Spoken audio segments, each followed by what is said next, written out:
नमस्कार, जय हिंद, वंदे मातरम प्यारे बच्चों। आज हम एक टॉपिक लेकर आए हैं यूपी लेखपाल एग्जाम से जुड़ा हुआ है। पर्यावरण, पारिस्थितिकी एवं आपदा प्रबंधन। ये 10 नंबर का टॉपिक है आपके एग्जाम में और बहुत ही तगड़ा टॉपिक है। बहुत ही कम कंटेंट में आप 10 नंबर अपने पक्के कर सकते हैं क्योंकि ये एक सुव्यवस्थित टॉपिक है जिसमें आपको बहुत ज़्यादा नहीं पढ़ना होगा। तो आज मैं 200 बेस्ट वन लाइनर्स लेकर आया हूं। सारे टॉपिक आपके कंप्लीट करेंगे और आपका पूरा टॉपिक एक दिन में, एक सेशन में तैयार हो जाएगा। तो शुरू करते हैं पारिस्थितिकी एवं पारिस्थितिकी तंत्र से, इकोलॉजी एवं इकोसिस्टम से। वीडियो को लाइक कर लीजिए, चैनल पर नए हैं चैनल को सब्सक्राइब कर लीजिए क्योंकि प्रश्न यहीं से आएगा। पढ़ते रहेंगे आप मेरे साथ तो आपको यकीन आएगा। तो सबसे पहले हम बात करेंगे आधारभूत अवधारणाओं की जो इकोलॉजी और इकोसिस्टम से जुड़ी हुई हैं। पारिस्थितिकी इकोलॉजी शब्द का सर्वप्रथम प्रयोग अर्नेस्ट हैकल ने किया था। कब किया था? 1869 में। पारिस्थितिकी तंत्र शब्द का प्रयोग सबसे पहले एजी टांसले ने 1935 में किया था। तो इको सिस्टम किसको कहते हैं? पारिस्थितिकी तंत्र को कहते हैं। पृथ्वी का सबसे विशाल पारिस्थितिकी तंत्र समुद्र महासागर है। तो जो पृथ्वी का सबसे बड़ा इकोसिस्टम है वो क्या है? समुद्र है, महासागर है। ऊर्जा का पिरामिड सदैव सीधा अपराइट होता है। क्या होता है? अपराइट होता है। पारिस्थितिकी तंत्र में ऊर्जा का प्राथमिक स्रोत सूर्य का प्रकाश है। जो हमारा इकोसिस्टम है उसमें ऊर्जा का प्राथमिक स्रोत जो है वो सूर्य का प्रकाश है। 10% का नियम लिंडेमान द्वारा प्रतिपादित किया गया था। हरे पौधे प्रकाश संश्लेषण द्वारा भोजन बनाते हैं, इसलिए उन्हें उत्पादक कहा जाता है। तो जो हरे पौधे होते हैं वो प्रकाश संश्लेषण के द्वारा भोजन बनाते हैं। ये सबने आपने बायोलॉजी में 9th 10th में पढ़ा होगा, 8th में पढ़ा होगा। इसलिए उन्हें क्या कहते हैं? उत्पादक कहते हैं। वे जीव जो मृत कार्बनिक पदार्थों को सरल अकार्बनिक पदार्थों में तोड़ते हैं अपघटक कहलाते हैं। जैसे कवक होते हैं, जीवाणु होते हैं, ये क्या करते हैं? मृत कार्बनिक पदार्थों को सरल अकार्बनिक पदार्थों में तोड़ते हैं। लाइकेन की अगर बात की जाए तो वायु प्रदूषण के सबसे अच्छे सूचक माने जाते हैं। क्या? विशेषकर SO2। तो लाइकेन वायु प्रदूषण के सबसे अच्छे सूचक माने जाते हैं। दो भिन्न पारिस्थितिकी तंत्रों के बीच के संक्रमण क्षेत्र को इकोटोन कहा जाता है। स्थलीय पारिस्थितिकी तंत्र में सबसे ज्यादा बायोमास वन पारिस्थितिकी तंत्र में होता है। खाद्य श्रृंखला में मानव प्राथमिक एवं द्वितीयक उपभोक्ता है, यानी कि वो प्राथमिक भी है और द्वितीयक भी है। तालाब के पारिस्थितिकी तंत्र में जीव भार का पिरामिड उल्टा बनता है। यूकेलिप्टस वृक्ष को उसके अत्यधिक जल ग्रहण के कारण पर्यावरण का शत्रु कहा जाता है। तो यूकेलिप्टस सामान्यतः उन जगहों के लिए ठीक होते हैं जो दलदली इलाका होता है।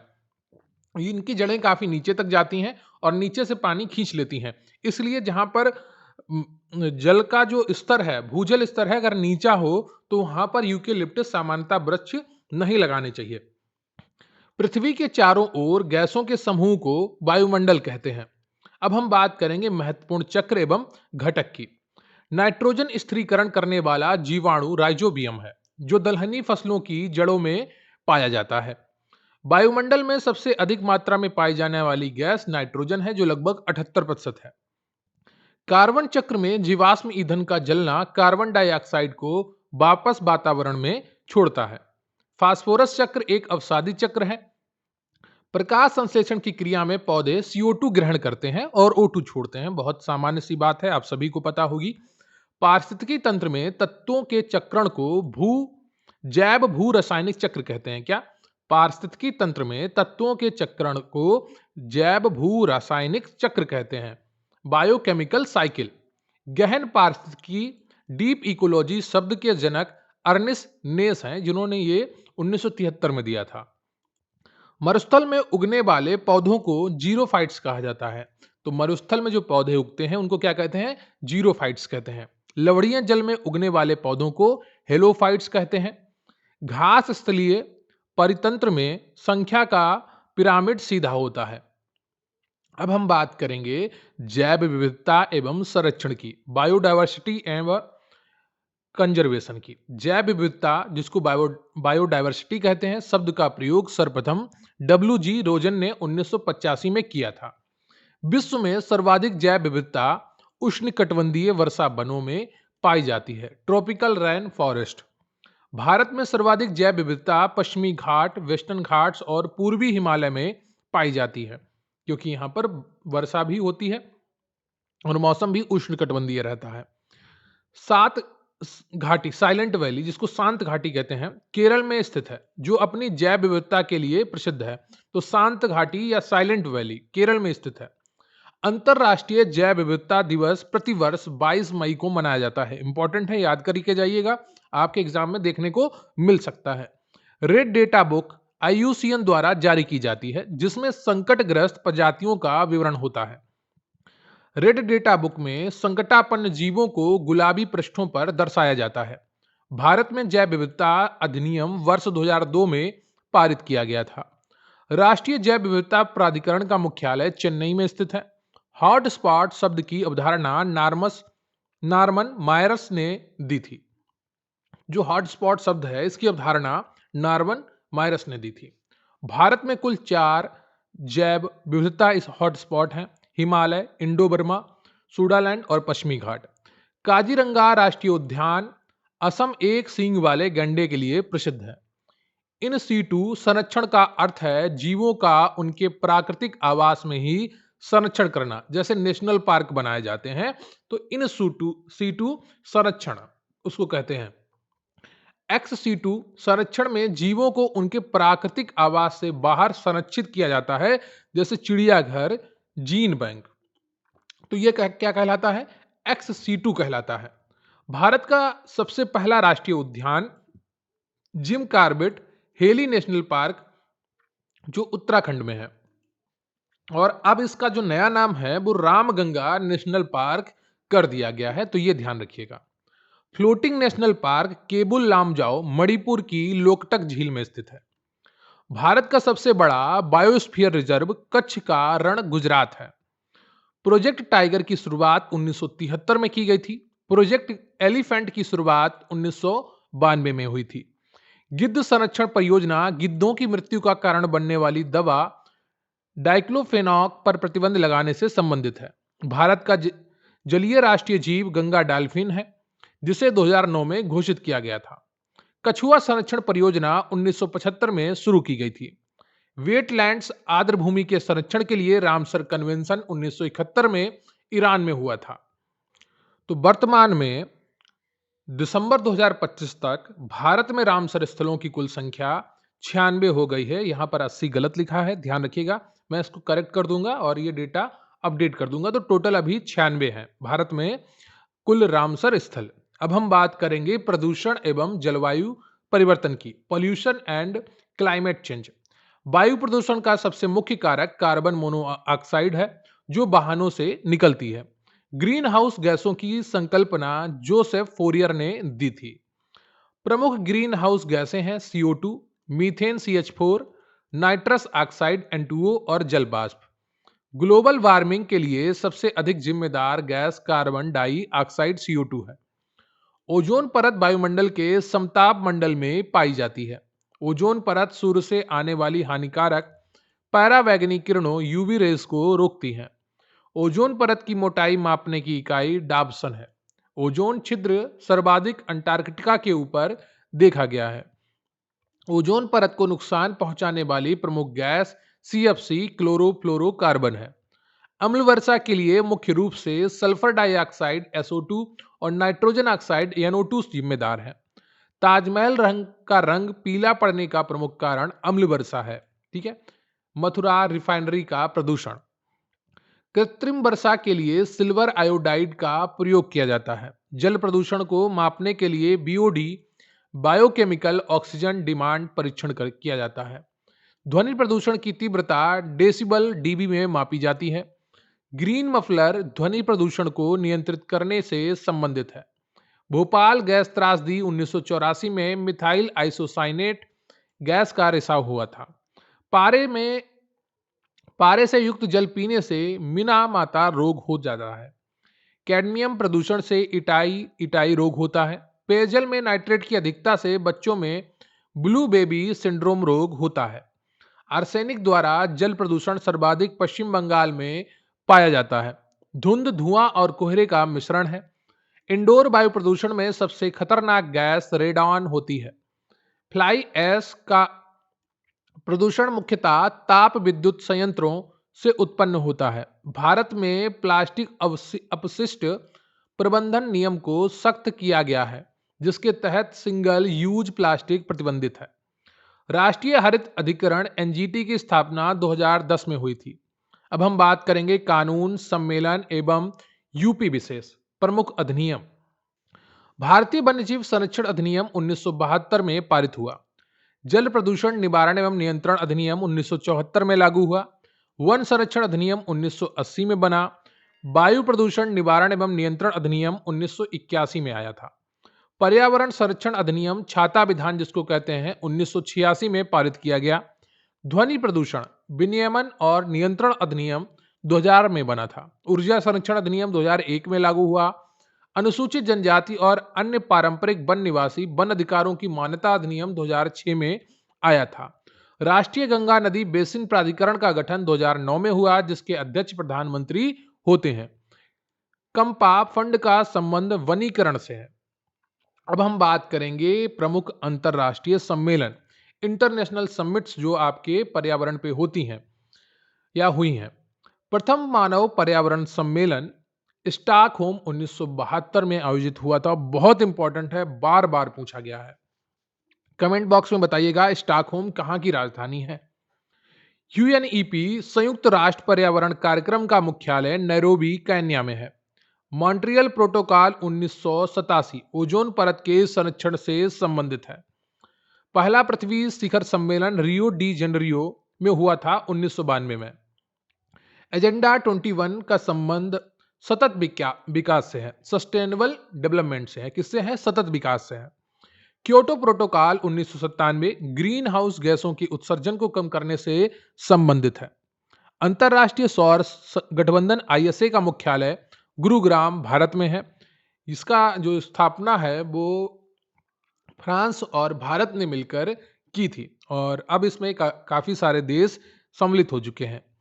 पेरिस समझौता 2015 का मुख्य उद्देश्य वैश्विक तापमान वृद्धि को 1.5 डिग्री सेंटीग्रेड या 2 डिग्री सेंटीग्रेड के नीचे रखना है। सीओपी कॉन्फ्रेंस ऑफ पार्टीज का संबंध यूएनएफसीसीसी जलवायु परिवर्तन से है। नागोया प्रोटोकॉल 2010 जैव विविधता और आनुवांशिक संसाधनों के लाभ साझाकरण से संबंधित है। अब हम बात करेंगे उत्तर प्रदेश विशेष, यूपी एनवायरमेंट से जुड़ी हुई। दुधवा राष्ट्रीय उद्यान उत्तर प्रदेश के लखीमपुर खीरी जिले में स्थित है।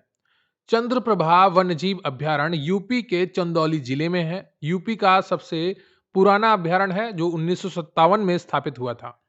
नवाबगंज पक्षी विहार अब शहीद चंद्रशेखर आजाद पक्षी विहार उन्नाव में स्थित है। उत्तर प्रदेश का सबसे बड़ा पक्षी विहार है लाख बहोसी पक्षी विहार जो कन्नौज में स्थित है। बखीरा पक्षी विहार संत कबीर नगर का एक रामसर स्थल भी है। सूर सरोवर कीठम झील रामसर स्थल आगरा में स्थित है। यूपी में ऑपरेशन ग्रीन योजना की शुरुआत 2001 में की गई थी। राष्ट्रीय चंबल वन्यजीव अभ्यारण्य घड़ियाल संरक्षण के लिए प्रसिद्ध है जो यूपी, एमपी और राजस्थान की सीमा पर है। इको टूरिज्म पॉलिसी लागू करने वाला उत्तर प्रदेश एक अग्रणी राज्य है। पीलीभीत टाइगर रिजर्व को बाघों की संख्या दोगुनी करने के लिए TX2 पुरस्कार मिल चुका है। अब हम बात करेंगे आपदा प्रबंधन की, डिजास्टर मैनेजमेंट की। आधारभूत तथ्य क्या है, बेसिक फैक्ट्स क्या है, उनको देखने वाले हैं। वीडियो को लाइक कर लीजिएगा, चैनल पर नए हैं चैनल को सब्सक्राइब कर लीजिएगा क्योंकि प्रश्न यहीं से आएगा। पढ़ते रहेंगे आप मेरे साथ तो आपको यकीन आएगा। आपदा यानी कि डिजास्टर शब्द फ्रेंच शब्द डिसास्ट्री से बना है जिसका अर्थ होता है बुरा तारा। प्राकृतिक आपदाओं में बाढ़, भूकंप, सुनामी, चक्रवात और भूस्खलन प्रमुख हैं। मानव जनित आपदाओं में परमाणु विस्फोट, रासायनिक रिसाव और आतंकवाद शामिल है। भारत में राष्ट्रीय आपदा प्रबंधन अधिनियम 2005 में पारित हुआ था। राष्ट्रीय आपदा प्रबंधन प्राधिकरण NDMA का अध्यक्ष प्रधानमंत्री होता है। राज्य आपदा प्रबंधन प्राधिकरण SDMA का अध्यक्ष मुख्यमंत्री होता है।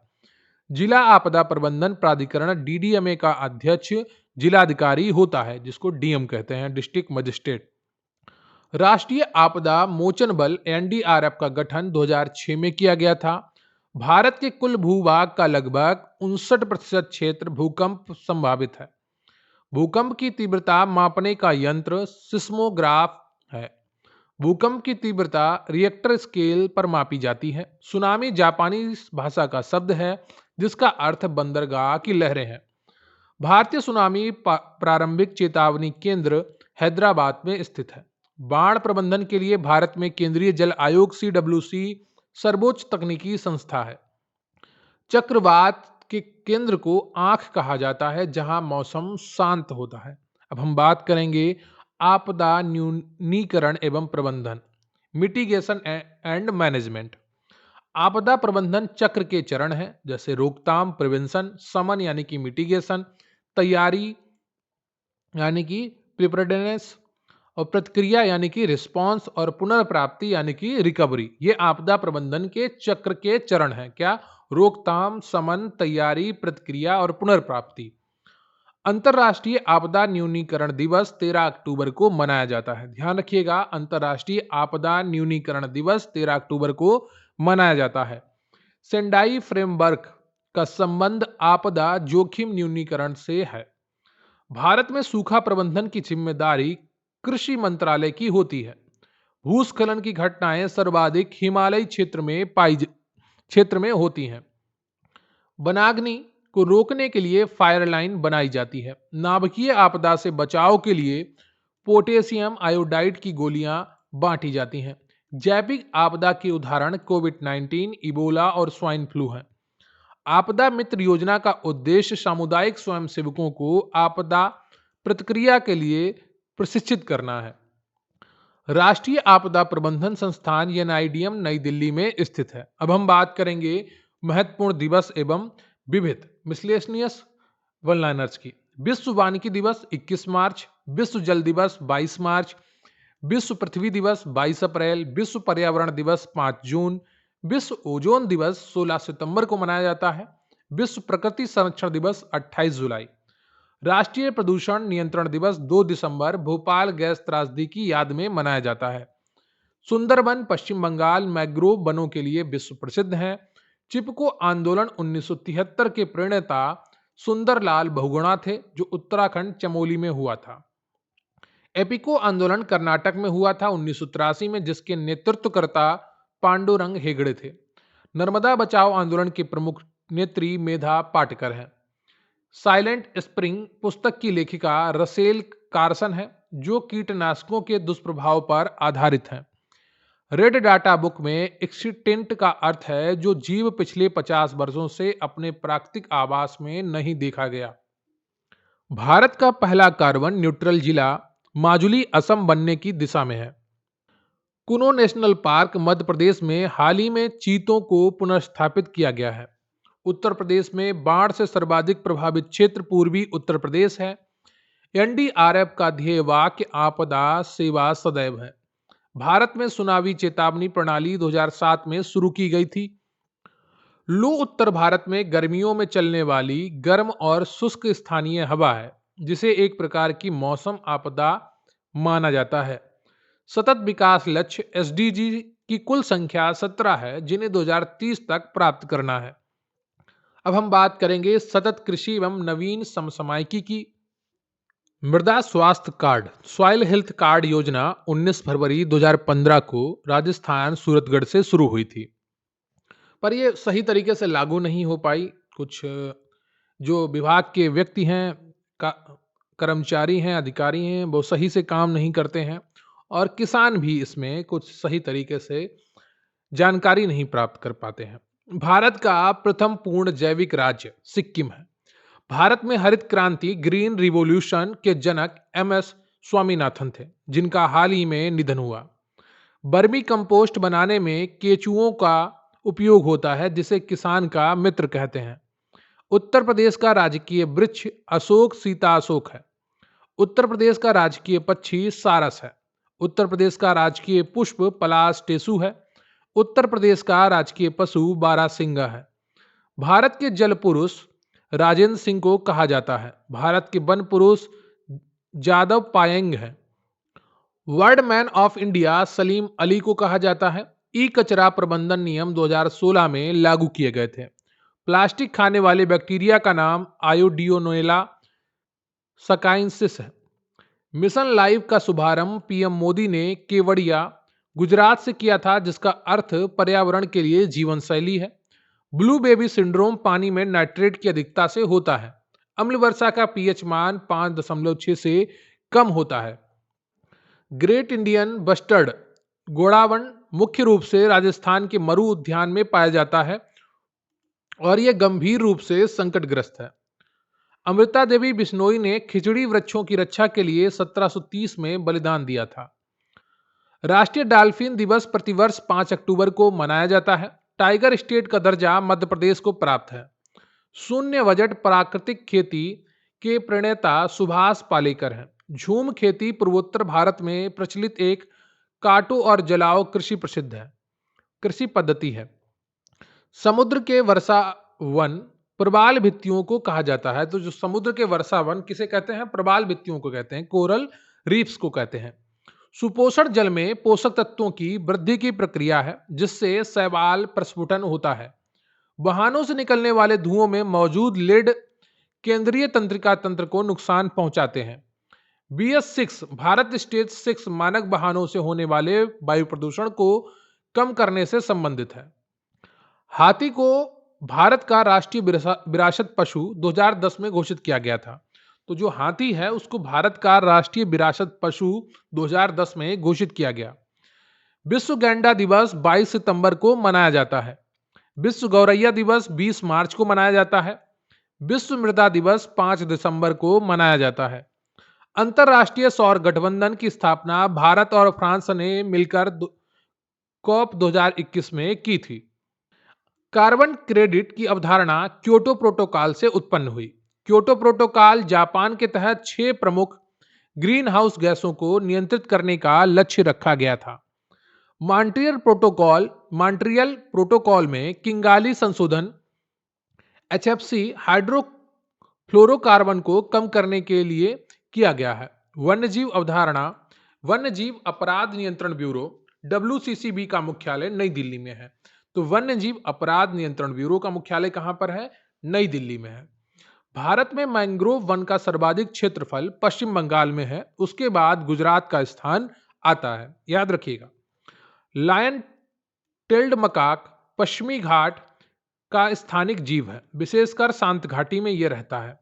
फुमड़ी नामक तैरती हुई वनस्पति लोकटक झील में पाई जाती है। चक्रवात की चेतावनी देने के लिए रंग कोड कलर कोड्स का उपयोग किया जाता है, जैसे पीला, नारंगी, लाल। प्राथमिक उपचार में ABC का अर्थ है एयरवे यानी कि वायुमार्ग, ब्रीथिंग यानी कि सांस, और सर्कुलेशन यानी कि परिसंचरण। भारत में 26 दिसंबर 2004 को आई सुनामी का केंद्र सुमात्रा, इंडोनेशिया था। केदारनाथ आपदा उत्तराखंड जून 2013 में मंदाकिनी नदी में बाढ़ के कारण आई थी। भूकंपीय तरंग 3 प्रकार की होती हैं, P प्राइमरी, S सेकेंडरी और L लव या सरफेस तरंगे। सबसे विनाशकारी भूकंपीय तरंगे L तरंगे धरातलीय तरंगे होती हैं, जो सरफेस तरंगे कहलाती हैं। हैम रेडियो का उपयोग आपदा के समय संचार व्यवस्था ठप होने पर किया जाता है। मॉक ड्रिल का उद्देश्य आपदा तैयारी का परीक्षण करना है। कुसुम योजना का संबंध किसानों को सौर ऊर्जा पंप उपलब्ध कराने से है। उत्तर प्रदेश में गिद्ध संरक्षण केंद्र महाराजगंज जटायु संरक्षण केंद्र में स्थापित किया गया है। भारत का पहला अमृत सरोवर रामपुर उत्तर प्रदेश में तैयार किया गया था। कार्टेजेना प्रोटोकॉल का संबंध जैव सुरक्षा से है, बायो सेफ्टी से है। तो ये रहे आपके 200 वन लाइनर। वीडियो को लाइक कर लीजिएगा, चैनल पर नए हैं चैनल को सब्सक्राइब कर लीजिएगा। अपने दोस्तों के साथ, अपने फैमिली मेंबर के साथ आप भी इस वीडियो को शेयर कर सकते हैं। जितना आप शेयर करेंगे उतना आपका ज्ञान बढ़ेगा। कमेंट करके बताइएगा कि आपको यह टॉपिक कैसा लगा। क्या आप इस टॉपिक की PDF प्राप्त करना चाहते हैं? अगर आपको इस टॉपिक की पूरी 200 वन लाइनर्स की PDF चाहिए तो वो मैं आपको प्रोवाइड करवा सकता हूं। उसके लिए आप टेलीग्राम चैनल का लिंक मिल सकता है आपको, और आपको अगर आप कमेंट में मांगेंगे तो मैं आपको व्हाट्सएप नंबर प्रोवाइड करवा दूंगा, वहां से भी आप इस पीडीएफ को प्राप्त कर सकते हैं। मिलेंगे फिर किसी अन्य वीडियो में, तब तक के लिए जय हिंद, जय भारत।